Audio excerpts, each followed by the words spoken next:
Hi guys, welcome the Pakistani family तो reaction. कैसे हैं आप सब? मेरा नाम मुजाहिद है। मैं नाना जी। यार नए इंडिया की ताकत देख, चाइना की पिछवाड़े से निकल गई हवा।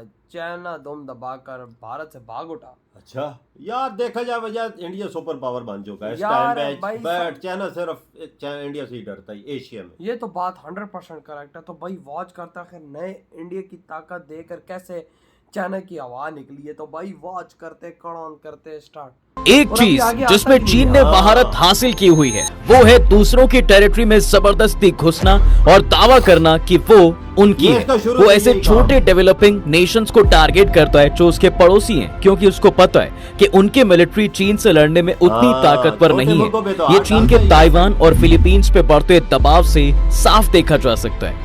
हुआ यूं कि जून 17 को चीनी कोस्ट गार्ड फिलीपींस के टेरिटरी में घुस जाते हैं और अपने धारदार हथियार से उनकी बोट पर हमला करने लगते हैं। जहां फिलीपींस कोस्ट गार्ड बिना हथियार के और कम संख्या में अपना बचाव कर रहे थे, वहीं चीनी कोस्ट गार्ड जबरदस्ती उनके 7 बंदूक चुरा लेते हैं। और हद तो तब हो गई जब उन्होंने एक कोस्ट गार्ड का फोन तक चुरा लिया। इसके साथ ही उन्होंने एक आउटबोर्ड मोटर, कम्युनिकेशन और नेविगेशन इक्विपमेंट को तोड़ भी दिया। लेकिन ये पहली बार नहीं था जब वो ये कर रहे हो। इससे पहले यही टैक्टिक्स उन्होंने भारत के साथ भी करनी चाहिए, मगर वहां उनको मुंह की ही खानी पड़ी। तो कैसे भारत चीन के लिए परेशानी बना हुआ है? क्यों ये चीज चीन अक्सर अपने पड़ोसियों के साथ करता रहता है? और क्यों चीन पड़ोसी देशों के एक साथ आने से परेशान है?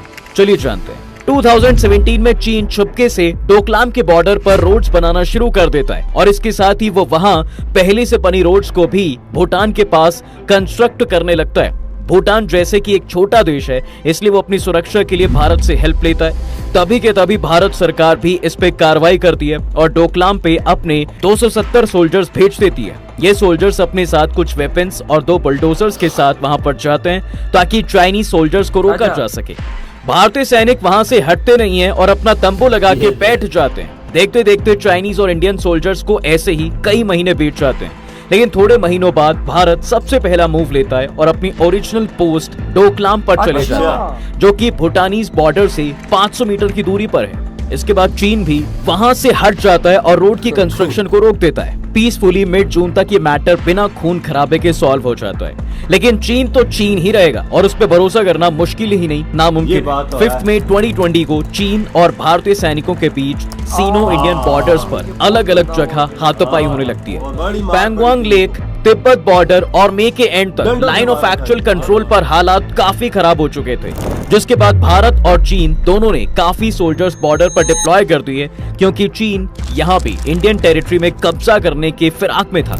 6 जून को लोकल मिलिट्री कमांडर डिसएंगेजमेंट के लिए रेडी हो जाते हैं, मगर तभी वहां पे एक इंडियन ऑफिसर को चीन का एक कैंप लगा मिलता है, जिसके बाद भारत अग्रेसिव हो जाता है और जून 15 को भारत और चीन सोल्जर्स के बीच एक भयानक झड़प हो जाती है। इसके बाद इंटरनेशनली बेइज्जती ना हो इसलिए चीन बताता है कि उसके सिर्फ 4 सैनिकों की ही मृत्यु हुई है, जबकि एक्चुअल नंबर्स इससे कई ज्यादा थे। इंडिया के अकॉर्डिंग कम से कम 40 चाइनीज सोल्जर्स की मृत्यु हुई थी और ऑस्ट्रेलिया के मीडिया की तरफ से यह बयान था कि लगभग 38 PLA सोल्जर्स नदी में बह के मर गए थे। गलवान में क्लैशेस की वजह से भारत सरकार ने तभी 59 चाइनीज ऐप को बैन कर दिया था, जिसमें उनकी एक सबसे बड़ी ऐप थी टिकटॉक।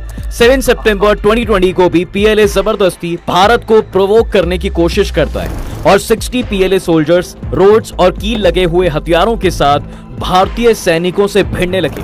यही वो हथियार थे जो उन्होंने गलवान में भी यूज किए थे और अक्सर देखा गया है कि चीन इनका ही इस्तेमाल करती है, क्योंकि उन्होंने एक नो फायरिंग एग्रीमेंट साइन किया हुआ है, जिसके मुताबिक लाइन ऑफ एक्चुअल कंट्रोल पर फायरिंग करना मना है। इसके बाद भी चाइनीज सोल्जर्स ने 20-30 राउंड हवा में चलाए। इसके बाद मानो ये क्लैशेस लगातार ही देखने को मिलने लगे।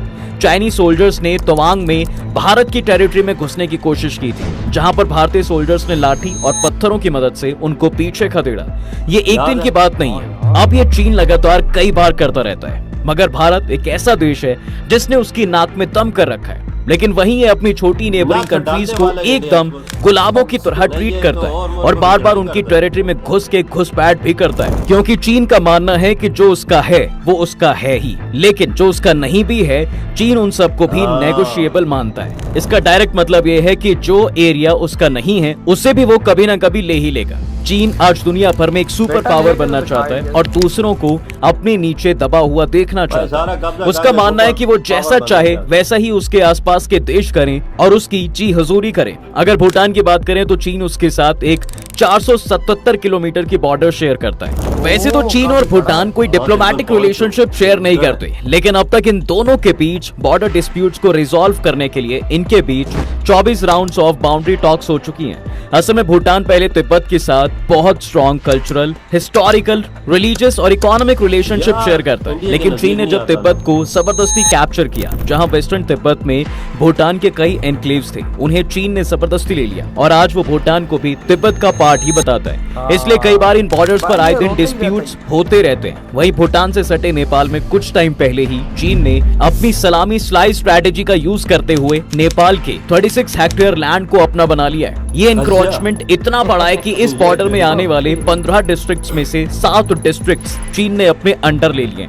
वहीं अगर साउथ चाइना सी और उनके आसपास के नेशंस को अगर देखें तो सी सिंगापुर से लेकर स्टेट ऑफ ताइवान तक लगभग 3.5 मिलियन स्क्वायर किलोमीटर का एरिया ऑक्यूपाई करता है। 5 ओशंस के बाद इसको लार्जेस्ट सी बॉडी कहा जाता है। इसमें लगभग 200 आइडेंटिफाइड आइलैंड्स और रीफ्स मौजूद हैं, जिसमें से ज्यादातर स्प्रेटली आइलैंड्स का हिस्सा है। इस एरिया को mainland China, Macao, Hong Kong, Taiwan, Philippines, Malaysia, Brunei, Indonesia, Singapore, Thailand, Cambodia और वियतनाम बॉर्डर शेयर करते हैं। साथ ही इसमें Pearl, Min, Jiulong, Red, Mekong, Rajang, Pahang ये सारी रिवर्स आकर यहाँ पर मिलती हैं। इन्हीं में कई अनइनहैबिटेड आइलैंड्स नेशंस हैं जो चीन और इन सब कंट्रीज के बीच डिस्प्यूटेड हैं। इसके साथ ही यहाँ 2 तरह के डिस्प्यूट्स देखने को मिलते हैं। पहला है मैरीटाइम बाउंड्रीज को लेकर, दूसरा है आइलैंड्स को लेकर, और ये सभी डिस्प्यूट्स काफी कंट्रीज के बीच अक्सर देखे जाते हैं। इसलिए 1992 में united convention on the laws of the सी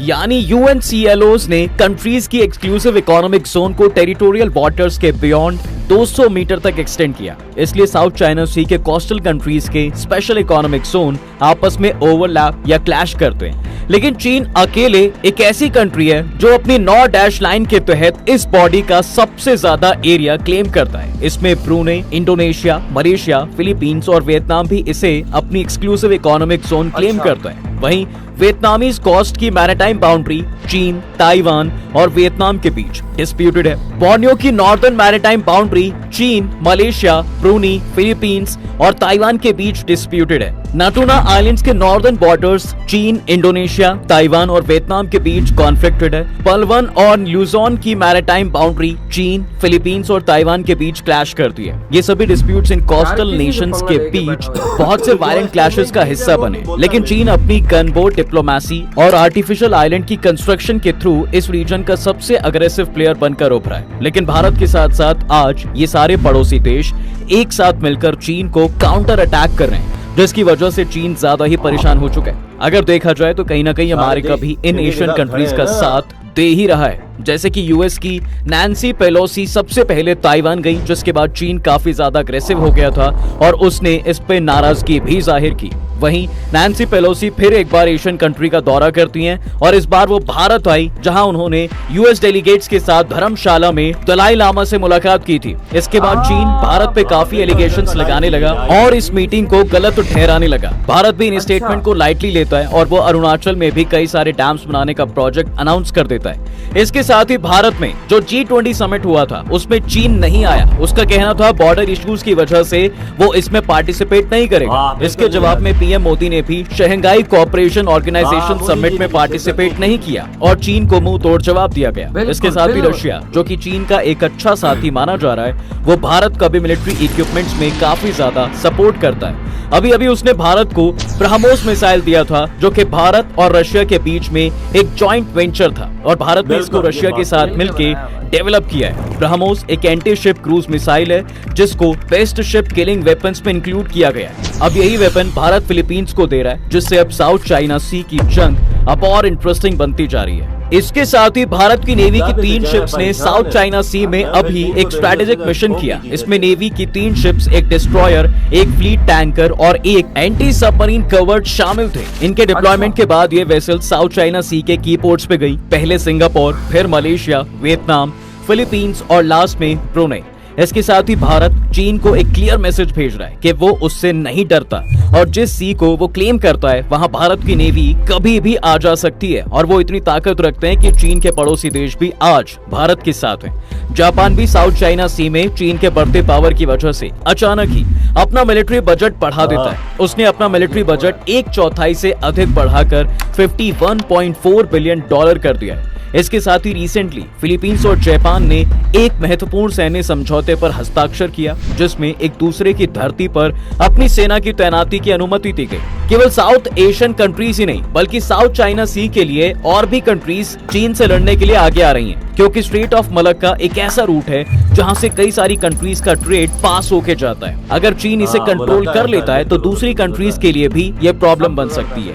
इसलिए India, America, Japan, Australia, UK और फ्रांस एक साथ मिलकर इंडो पैसिफिक रीजन में कुछ बड़ा प्लान कर रहे हैं, क्योंकि अकेले 2021 में ही बे ऑफ बंगाल रीजन में इंडिया ने जापान, अमेरिका और ऑस्ट्रेलिया इनके साथ 2 जॉइंट मिलिट्री एक्सरसाइज की हैं और एक में तो फ्रांस भी शामिल था। इसके अलावा अमेरिका ने अकेले भी अपनी सीमा के बाहर कई जगह पर मिलिट्री डिप्लॉय कर रखी है, जिसमें से उनकी सबसे बड़ी मिलिट्री डिप्लॉयमेंट जापान और साउथ कोरिया में साफ देखी जा सकती है। जापान में उनके 120 बेसेस हैं विद 53,713 ट्रूप्स के साथ और साउथ कोरिया में उनके 73 बेसेस हैं 26,414 ट्रूप्स के साथ। इसके साथ ही यहाँ पर न्यूक्लियर सबमरीन डिप्लॉयमेंट भी हो रहा है जो ऑस्ट्रेलिया अपने यूके और यूएस के साथ मिलकर ऑकस ग्रुप बनाकर इसी को अंजाम दे रहा है। 2018 में इंडोनेशिया ने भी मलक्का स्ट्रेट के पास मौजूद अपने साबांग पोर्ट का इकोनॉमिक और मिलिट्री एक्सेस इंडिया को दे दिया है।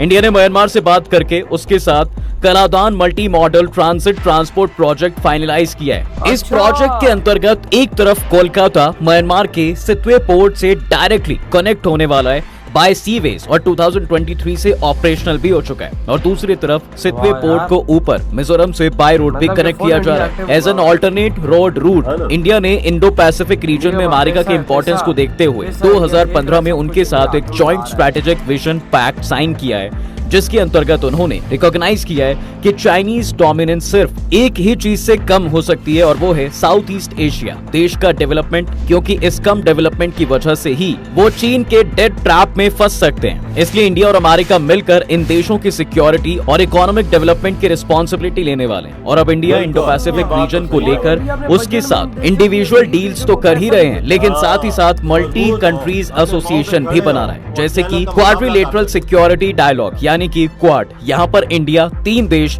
अमेरिका, जापान और ऑस्ट्रेलिया के साथ मिलकर काम कर रहा है, जिसमें इंडो पैसिफिक रीजन के मैरीटाइम सर्विलांस इंफ्रास्ट्रक्चर को डेवलप करने के लिए इन्होंने करीब 50 बिलियन इन्वेस्ट करने का प्लान किया है ताकि चीन की नेवल और फिशिंग एक्टिविटीज और ज्यादा एक्यूरेटली ट्रैक की जा सके। तो दोस्तों इसलिए ही चीन भारत से परेशान है, क्योंकि सब एशियन कंट्रीज में से उसकी नाक पर दम भारत ने किया हुआ है। आपको क्या लगता है, क्या भारत चीन के अगेंस्ट सबसे पावरफुल कंट्री है?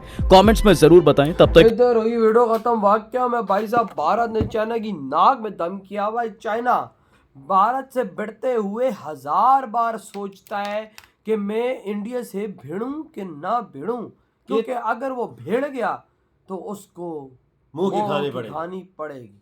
तो वो डरता है कि वो भारत से पंगा ना ले। तो कितनी बार भिड़ा है और भाई साहब पहाड़ों से भारतीय आर्मी ने लाते मार मार के उसको नीचे फेंका और डंडों से ऐसी कुटाई की है, वो मार उनकी फौजियों को मार, याद है, पत्थरों से डंडों से भगाया था। दुनिया ने देखा कि किस तरह चाइना को भगाया इंडिया ने, और आज इंडिया वो काम कर रहा है कि चाइना पागल हुआ है। इंडिया फिलीपीन को प्रमोज दे रहा है। इंडिया भाई साहब और भूटान, नेपाल, मालदीव सबको मजबूत कर रहा है। देशों के साथ मिलकर $50 बिलियन खर्चा कर रहा है कि भाई साहब इंडिया को भाई साहब किस तरह से भाई साहब इसको काउंटर किया जाए, किस तरह से चाइना काउंटर। तब भी तो नजदीक नहीं आ रहा ना चाइना। और भाई वाकई में नेपाल, भूटान, देखो इस बजट में भी अरबों रुपया रखा गया श्रीलंका को, ताकि भाई साहब वो खरीद ना सके इन देशों। उनको मजबूत इंडिया कर रहा है वजह, क्योंकि चाइना का ये बोलता है ना, चाइना छोटे देशों पे तो हाथ डालता ही ना। नेपाल हो गया, भूटान हो गया, ये फिलीपीन हो गया, इन पे तो हाथ डालता ही डालता। कितनी बार उनके दाखिल उनकी सरहदों की खिलाफ वर्जी नहीं ना, लेकिन भाई साहब इंडिया पैसा उनको दे रहा है खोल के भाई अपने आप को मजबूत करो। चाइना की तुम्हें जरूरत नहीं और चाइना इस चीज को देके पागल हुआ है, क्योंकि जब चाइना उनके पास जाता है वो चाइना को कहता है नहीं भाई हमें आपकी जरूरत नहीं है, और क्योंकि हमारे साथ इंडिया खड़ा है। तो भाई आजकल वाकई में चाइना पागल हो। चाइना सोच रहा है मैं करूं तो करूं कहाँ, जाऊं तो जाऊं कहाँ सर जाके मारूं। इस इंडिया ने मेरी तो मार के रखे। वाकई में ये बात सच है, इंडिया इस टाइम चाइना को बिलियंस ऑफ डॉलर्स का नुकसान दे रहा है। और जो चाइना इस टाइम उसकी ग्रोथ जो डाउन जा रही है सिर्फ और सिर्फ इंडिया की वजह से, क्योंकि इंडिया ने अपनी मार्केट पे ताला लगा दिया। अगर इंडिया ने अपनी मार्केट में समझो ताला लगाया तो वो देश डूब गया, और चाइना उसके आपके सामने वो डूब रहा है। बिल्कुल भैया, इंडिया के चाइना की और बात बताऊं ना, ये मतलब का यार है, ये मेरी बात है। इंडिया की जिसके साथ खड़ा होता है उससे मतलब नहीं निकालता, ये मतलब अपना निकालता है। चाइना मतलब निकालता, मतलब पूरा होता है तो गुड बाई करता है, या उस देश पे कब्जा कर लेता है। पूरे पाकिस्तान पे कब्जा किया। हमारी हर चीज चाइना के अंडर है भाई। आप देखें ना, जो चीज करनी हो चाइना आके कर रहा है, वही ना। और यार अंडर भी चाइना के क्या, वो हमने वो पैसा उनसे लिया हुआ है तो हमने उनको चीजें नहीं दी हुई हैं। 25 बिलियन डॉलर उनका देना हमने, और हमने उनको भाई साहब अपने सारे एसेट्स दिए हैं। सारे जो हमारा रोड्स हैं ये वो साला। अब तो चाइना पर रोड भी पाकिस्तान में चाइना के अंडर। हाँ ना, ये बनाई भी उसी ने। वही ना। तो यार आपकी क्या थॉट है इस वीडियो के बारे में, जिस तरह भाई इंडिया ने चाइना की नाक में किया हुआ है दम। इधर ही वीडियो खत्म करते हैं।